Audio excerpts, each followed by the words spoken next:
Next on the news, new priests are coming to Brooklyn and Queens.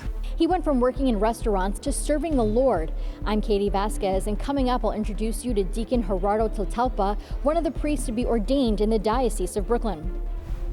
Plus, the Holy Father's message to Eastern Rite Catholics celebrating at the Vatican for this week's Jubilee of Eastern churches.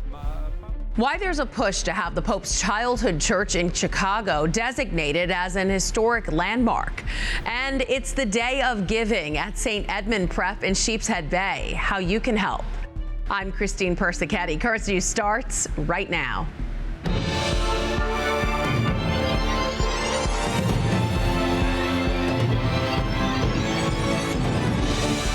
I discovered through trying that there was an emptiness in my heart.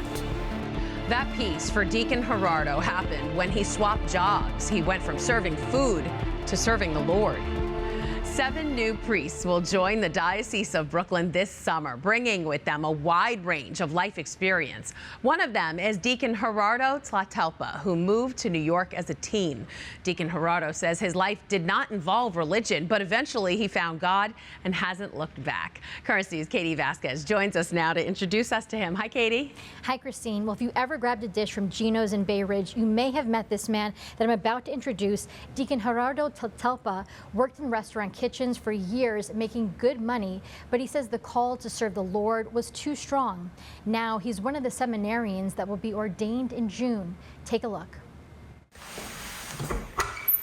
For at least an hour a day, Deacon Herardo Tiltalpa prays.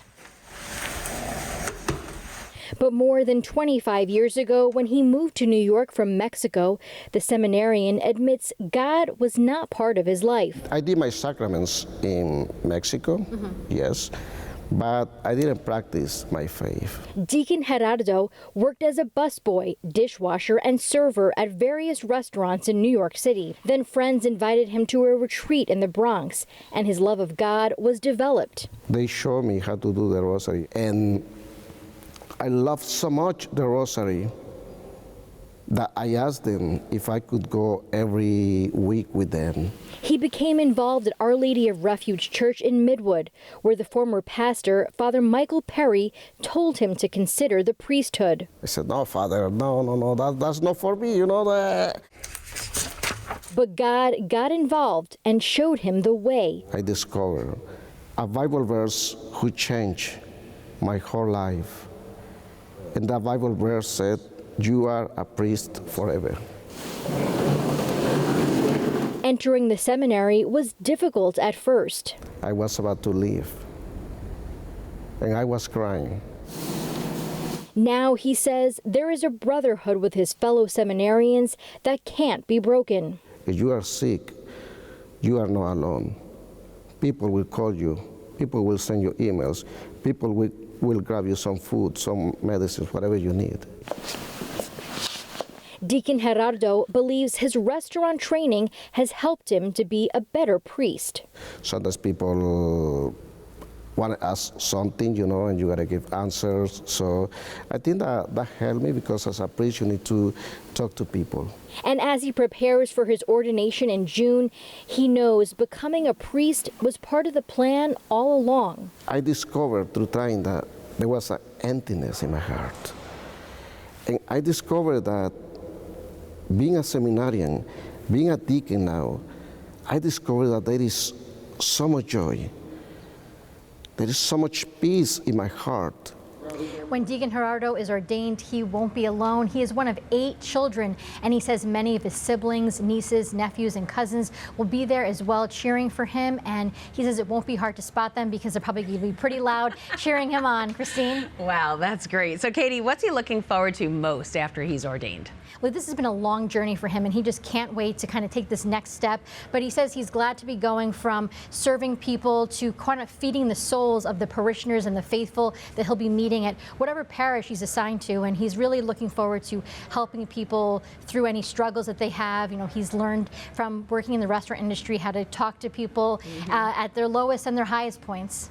And he's not the only soon-to-be priest you'll be introducing us to, right? Yes, there are total 7 of them. So I'll have 6 more transitional deacons that I will be speaking with. And it's great to hear their stories. They all have very compelling backgrounds, and hearing about their childhood and kind of how they got that call to the priesthood. So it'll be very interesting, and I can't wait to bring all these stories to our audience. And we can't wait to hear them. Thanks, Katie. And just a reminder, Deacon Herardo Tlatelpa and 6 other transitional deacons will be ordained in the Diocese of Brooklyn on Saturday, June 28th at the Co-Cathedral of St. Joseph in Prospect Heights. And you could be a part of it. Just tune into Net TV to watch the ordination live. It begins at 11 a.m. But if you can't make it, we will deliver. Just check Currents News and the tablet in the days after for complete coverage. Pope Leo XIV has hit the ground running less than a week after being elected.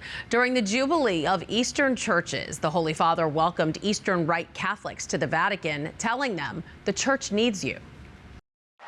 Pope Leo XIV was visibly happy to be with the Eastern Rite Catholics who came to Rome to celebrate the Jubilee. Benvenuti a Roma.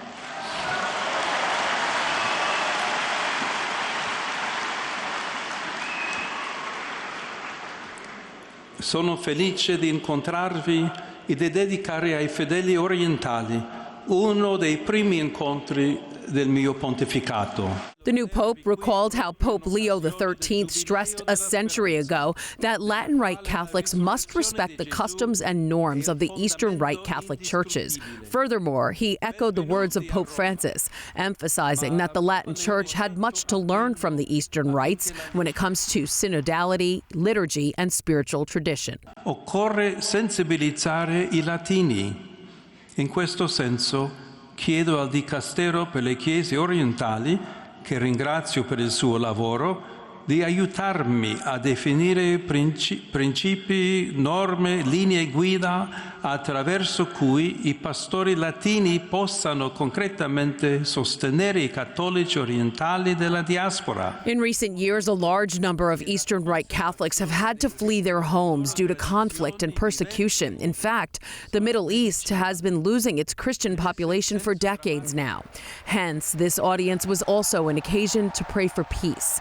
And one of the most anticipated moments was when the Pope greeted the leader of the Ukrainian Greek Catholic Church, who came to Rome for the gathering. Pope Leo expressed his commitment to make every effort so that peace may prevail in the Middle East and Ukraine, and that Eastern Christians can remain in their native lands with a secure existence. We're getting our first look at Pope Leo XIV's coat of arms. It blends both Marian and Augustinian elements and includes the traditional papal symbols of the crossed keys of St. Peter and episcopal mitre. The upper left-hand corner of the shield bears a fleur-de-lis set against a light blue background. On the bottom right, a red heart topped by a flame and pierced by an arrow is the emblem of the Order of St. Augustine. The Pope's motto, In illo uno unum, in the one we are one, sits at the bottom of the coat of arms. That motto echoes St. Augustine's sermon on Psalm 127, where he explains that although we Christians are many, in the one Christ we are one. The blue fields evoke the heights of heaven, with the lily as a classic symbol of the Blessed Virgin Mary. Pope Leo published his first post on Instagram. It was taken from his first public address at the Urbi et Orbi just after his election on May 8th, and it included several iconic photos from the first few days of his pontificate. Like his predecessors, Pope Francis and Pope Benedict XVI, the Holy Father plans to maintain an active presence on social media. On Instagram, the Pope's new account will bear the name @Pontifex, and on X, the official @Pontifex account has 52 million followers. In the far south side of Chicago, in the Holy Father's childhood neighborhood, an abandoned church is sparking interest around the world. Pope Leo XIV and his family were parishioners at St. Mary of Assumption back in the 1950s and 60s. A once bustling parish, it has been vacant since 2011. But since Pope Leo's election to the papacy, the faithful are bringing renewed life to the once forgotten parish, making a pilgrimage to the site, including preservationists seeking a landmark designation to preserve its future. I think it's going to end up being a destination place for people around the world, to see his birthplace, his birth home. The only thing to really protect a landmark building with teeth to keep it from being demolished or harmed is a Chicago landmark designation. Preservation Chicago says they also wish to create a landmark district with many other sites associated with the Pope, including his childhood home, and will take their case to the Commission on Chicago Landmarks this week. And for more on the first American Pope, check out this week's edition of The Tablet. We follow Pope Leo XIV's journey from his childhood in Chicago to his missionary work in Peru and now at the Vatican in the seat of St. Peter. Plus, we'll meet the deacon from Queens who was a witness to history in St. Peter's Square and learn about when he first met the Holy Father. Those stories and so much more news from Rome and around the Diocese of Brooklyn in this week's Tablet. So be sure to pick up the paper at your local church. You can also support the Tablet and Catholic journalism by becoming a member. You could do so by going online to thetablet.org/become-a-member.